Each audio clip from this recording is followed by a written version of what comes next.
उसके बाद breaking news, शमाली Korea के वज़ार दाखिला पंग यंग ने कहा है कि इसराइली खत्ते की अमन के लिए एक कैंसर है। इसने ईरान की खुदमुख्तारी की खिलाफ वर्जी की और इंसानियत के खिलाफ जराइम का अर्तकाब किया है। ये शमाली कोरिया के वज़ार दाखिला बात करें, उनके वज़ीर दाखिला बात करें, पिंग यंग बात करें कि इसराइल ने खत्ते के अमन के लिए एक कैंसर है। ये जो इसराइल नाजायज़ उलात है, ये खत्ते के लिए एक कैंसर का मरीज़ है और कैंसर के मरीज़ की तरह ये फितना फसाद ज़मीन के ऊपर फैला रहा है। इसने ईरान की खुदमुख्तारी की खिलाफ वर्जी की है और इंसानियत के खिलाफ जुराइम का एतराफ़ किया और इर्तिकाब किया है। ये शमाली कोरिया के वज़ीर दाखिला पिंग यंग ये बात कर रहे हैं। उसके बाद हम देखें, रूस ने अमेरिका को इसराइल की बरास्त फौजी मामला पर ख़बरदार कर दिया है। ईरान और इसराइल दोनों से राब्ते में है रूस से ख़बरदार कर दिया अमेरिका को कि अगर तुमने इसराइल की मदद की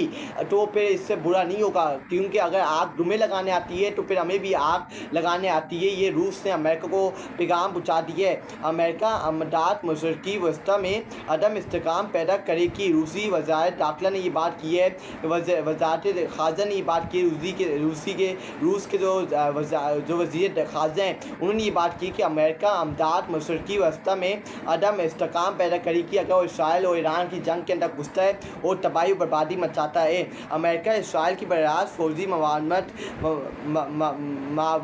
के बारे में सोचे भी नहीं। ये रूस ने बात की है।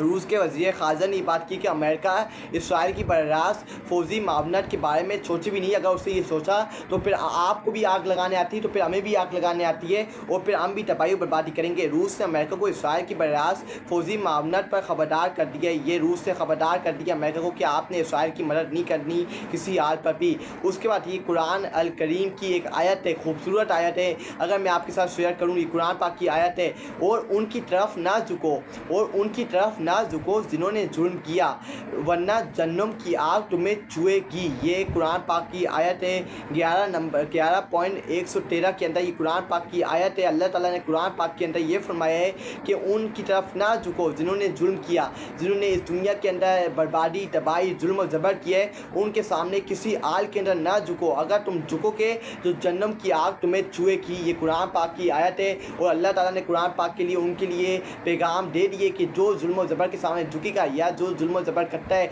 उसके सामने अपना सर झुकाएगा तो कुरान जन्नम के अंदर आग तुम्हें छुएगी, उस बंदे को जन्नम के अंदर आग बुरी तरह छुएगी। उसके बाद अगर हम देखें, Chinese foreign minister Wang Yi, Israel action violate international law, we can not sit back and watch. ये चाइनीज़ के फॉरेन मिनिस्टर ने वांग यी ने बात की है कि इसराइल ने जो एक्शन किए हैं उससे वायलेट किए इंटरनेशनल लॉज को। ये चाइनीज़ के फॉरेन मिनिस्टर बात करें, we can not sit back and watch. उन्होंने बात की, फॉरेन मिनिस्टर ने, वज़ीर ख़ारजा ने ये बात की है कि हम चुप करके ऐसे बैठ के पीछे हट के बैठ के देख नहीं सकते, हम इस मामले के अंदर इंटरफेयर करेंगे और इस मिशन के ख़िलाफ़ बोलते रहेंगे। उसके बाद ईरान ने इसराइल की फ़ज़ाई दफ़ाई निज़ाम को गैर मौसर बना दिया है, जिससे गर्जदा हमलों के लिए रास्ते साफ़ हो गया है। इसराइलियों को पैगाम देते हैं कि हम सेल्टस में मौत का इंतखाब करें या जितना जल्दी मुमकिन हो फ़रार हो जाएँ। तेहरान इनकलाब IRGC के तर्जुमान ने ये बात की कि इसराइली शहरियों को फौरी तौर पर पैगाम दिए कि अपने मुल्क को छोड़ के कहीं और मुंतकिल हो जाए। अगर आपने ये कसम खाई भी है कि अपने बंकर के अंदर मरना है और से मुकाम हमने वहीं रहना है तो फिर ये आपकी तबाही और बर्बादी और वहाँ आप तबाह और बर्बाद हो जाएंगे। ब्रेकिंग न्यूज़, मेरी पाकिस्तानी आर्मी चीफ से ईरान के मौजू पर बात हुई है। अमरीकी सदर यानी बैनुल-अक़वामी मीडिया की खबर दुरुस्त निकली है कि इसराइल और अमेरिका के कहने पर लोका स्टैलमैन ने इमरान खान को जेल के अंदर रखा हुआ है और इस बात के अंदर कोई झूठ नहीं है। ये बात हकीकत है कि लोका स्टैलमैन के जो अमेरिका और इसराइल के कहने के ऊपर लोका स्टैलमैन ने आज इमरान खान को जेल के अंदर बंद करके रखा हुआ है। उसके बाद अगर हम देखें, उसके बाद ईरान ने आज इसराइल पर अगली नस्ल का कोई इंतहाई ख़तरनाक मिसाइल फायर किया है। किसी को समझ नहीं आ रही कि ये क्या है, लेकिन बहुत तबाहकुन मालूम हो रहा है। ये जो ईरान ने आज इसराइल के पास जो कल उन्होंने हमला किया था वो कोई अगली नस्ल का उन्होंने हमला किया था, इसराइल के ऊपर तबाही की थी, बर्बादी की थी। उसके बाद अगर हम देखें, ये फैसल खान ने कुछ पॉइंटर के ज़रिए डोनाल्ड ट्रंप को बेनकाब किया। अगर मैं आपको बताऊं, शेयर करूं, एलन मस्क ने ट्रंप का इलेक्शन कैंपेन चलाया, ट्रंप इलेक्शन जीत गया। ट्रम्प एलन मस्क याराना शुरू हुआ और फिर अचानक ब्रेक ऑफ हुआ। दोनों के रास्ते जुदा हुए। ट्रम्प ने एलन मस्क को इस्तेमाल किया। एलन मस्क बहुत डराया, रोया, लेकिन ट्रम्प याराने में खुद अश निकला और ट्रम्प ने एलन मस्क से मुंह मोड़ लिया। कहानी अभी जारी है दोस्त। ये जो एलन मस्क के साथ डोनाल्ड ट्रम्प ने किया है, उसके कोई ताल्लुकात ख़राब होते और 1 मिनट के अंदर उसने एलन मस्क को बुरा तला कहना शुरू कर दिया कि एलन मस्क बहुत बुरा इंसान है। और अभी जो आसिम मुनीर मुलाकात करके आ रहे हैं, उन्होंने ये मान लिया कि ये डोनाल्ड ट्रम्प हमारा बहुत अच्छा दोस्त है। ये अभी तो स्टोरी स्टार्ट हुई है और स्टोरी का इख्तिताम बहुत मज़ेदार होने जा रहा है। जैसे एलन मस्क के साथ हुआ है, वैसे ही दूसरों के साथ होगा। आपको समझ आ गई होगी कि मैं किस मुतलिक बात कर रहा हूँ। No evidence of Iran having nuclear weapons according to IAEA के मुताबिक अभी तक कोई एविडेंस नहीं साबित हो पा रहा कि ईरान के पास अभी तक न्यूक्लियर वेपन आया है। उसके बाद breaking news, around 5 ballistic missile launch toward Tel Aviv. ये कल रात के वाक़ये जो उन्होंने लॉन्च किए, 5 बैलिस्टिक मिसाइल लॉन्च किए हैं टेल अवीव के ऊपर कल ईरान ने। उसके बाद अगर हम देखें कुरान पाक की 12.87 की आयत है, do not lose hope in the mercy of Allah, in fact only the infidels lose hope in Allah mercy. ये कुरान पाक की अल्लाह ताला ने कुरान पाक के अंदर हदीस के अंदर फरमाया है 12.87 के अंदर कि do not lose hope in mercy of Allah. अल्लाह के ऊपर जो यकीन करता है उसको उम्मीद आने की कोई ज़रूरत नहीं है, जिसको अपने रब्बुल आलमीन के ऊपर यकीन है। इनफैक्ट ओनली इनफिडस लूज होप, जिनका कोई ईमान नहीं होता, जिनके पास कोई ईमान की ताकत नहीं होती, वही ना उम्मीद होते हैं। और इन अल्लाह मसीह अल्लाह की उम्मीद के ऊपर वो ना उम्मीदी ज़ाहिर करते हैं जिनका कोई ईमान नहीं होता। जिनका ईमान होता है वो अल्लाह से ना उम्मीदी कभी ज़ाहिर नहीं करती। कुरान पाक की हदीस है 12.87। ये जो कल हम बात करें जो इसराइल ईरान ने जो नया लॉजिक इस्तेमाल किए, नई इन्वेस्टमेंट किए, नया टेक्नोलॉजी का इस्तेमाल किया और पूरी दुनिया को ईरान किए, पूरी दुनिया सरप्राइज है कि ईरान ने क्या नया टेक्नोलॉजी आज़ाद करवाया। ये ईरान की पावर है। ये इसराइल ने जो ईरान के साथ पंगा लिया है, इसको तो अभी ईरान के और सरप्राइज आना बाकी। ये तो अभी शुरुआत हुई है, ये तो अभी आगाज़ हुआ है, अभी इख्तिताम होना बाकी है। अभी ईरान के और सरप्राइज आएंगे और पूरी दुनिया को सरप्राइज करेंगे। ये मनाजिर जो ईरान ने कल आज़ाद करवाया है, नया जो सरप्राइज दिया है पूरी दुनिया को।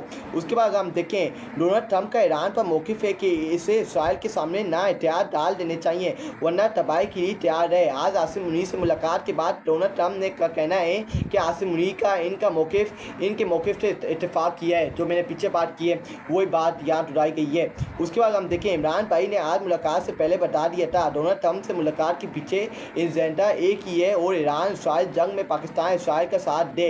ये बात इमरान रियाज खान ने डोनाल्ड ट्रम्प और आसिम मुनीर की मुलाकात से पहले बता दिया था कि मुलाकात क्यों होने जा रही है। ईया का नाबुदू वैया का नस्ताइन, ए अल्लाह हम तेरी इबादत करते हैं और सिर्फ तेरे से ही मदद मांगते हैं। ये अल्लाह ताला के कुरान पाक की आयत है और बहुत खूबसूरत आयत है जिसके अंदर हम पढ़ते हैं ईया का नाबुदू वैया का नस्ताइन। इसका जो तर्जुमा है, ए अल्लाह हम तेरी इबादत करते हैं और तेरे से ही मदद मांगते हैं और तेरे सामने ही झुकते हैं और अपना सर झुकाते हैं। ये कुरान पाक की आयत है, ईया का नाबुदू वैया का नस्ताइन, और यही हमारा ईमान होना चाहिए। उसके बाद आई लव यू पाकिस्तान, ये डोनाल्ड ट्रम्प ने कहा है कि आई लव यू पाकिस्तान, मैं तुमसे बहुत प्यार करता हूँ। ये डोनाल्ड ट्रम्प की एक झलक है। डोनाल्ड ट्रम्प फ्रॉड कर रहा है इस पाकिस्तानी कौम के साथ, ये धोखेबाजी कर रहा है। पाकिस्तानियों आपने इस आई लव यू के अंदर नहीं आना।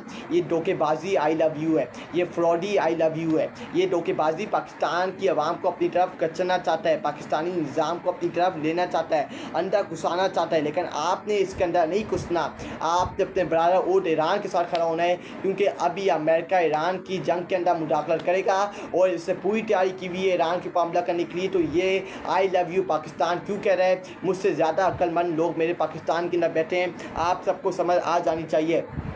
उसके बाद meeting field marshal Asim Munir is an honour for me. Donald Trump ने ये कहा है कि meeting field marshal Asim Munir is honour for me. Trump thank field marshal Asim Munir for ending the recent for with India. They both discuss on going situation in Iran. ये Trump ने कहा है कि मैं थैंक करता हूँ field marshal Asim Munir for the ending the recent war with India. और दूसरी बार उन्होंने डिस्कस की है ऑन गोइंग ईरान के साथ जो ताल्लुकात इस वक्त जारी है उस मामले के ऊपर डिस्कशन हुई है इस मुलाकात के अंदर। उसके बाद Trump is hoping that threatening to join Israel, Iran would accept Trump offer to meet soon. New York times sitting senior Iranian officer ने ये बात की है। उसके बाद हम देखें यानी ट्रम्प, नेतन्याहू, आसिम मुनीर एक दूसरे से मुतफिक हैं। ये ट्रम्प ने आसिम मुनीर से मुलाकात करने से पहले ये बयान जारी किए, नेतन्याहू बहुत अच्छा आदमी है, रोज़ाना इससे बात करता हूँ। ये डोनाल्ड ट्रम्प ने बयान जारी किया है कि यानी ट्रम्प, नेतन्याहू और आसिम मुनीर एक दूसरे से मुतफिक है। अगर डोनाल्ड ट्रम्प ये बात कह रहे हैं कि आसिम मुनीर ने मेरे नज़दीक पर इतफाक़ किया है, इसका मतलब ट्रम्प, नेतन्याहू और पाकिस्तान के फील्ड मार्शल सैयद आसिम मुनीर ने तीनों एक ही पॉइंट ऑफ व्यू के ऊपर है, एक ही पेज के ऊपर है और तीनों का एक ही पॉइंट ऑफ व्यू है। अगर डोनाल्ड ट्रम्प ये बात कर रहे हैं आसिम मुनीर से मुलाकात करने के बाद कि आसिम मुनीर ने कहा है कि ईरान को न्यूक्लियर पावर बनने का इत्तेफाक हासिल नहीं है, उसको पीछे जाना चाहिए, वो सिलेंडर कर देना चाहिए। और इस बात के ऊपर अगर डोनाल्ड ट्रम्प कह रहे हैं आसिम मुनीर से मुलाकात करने के बाद, इसका मतलब ट्रम्प, नेतन्याहू और जो फील्ड मार्शल आसिम मुनीर हैं वो एक पेज के ऊपर हैं और तीनों आपस में मुतफिक हैं और एक पेज के ऊपर हैं। अपना ख्याल रखिएगा। ईरान और इसराइल की जंग से मुतल्लिक़ इंशाअल्लाह आपको लेटेस्ट अपडेट देता रहूँगा। अपना ख्याल रखिएगा। आपसे बहुत जल्द दोबारा मुलाकात होगी। अपनी दुआओं में याद रखिएगा। पाकिस्तान जिंदाबाद, मुस्लिम उम्मा पाइंदाबाद। अल्लाह हाफ़िज़।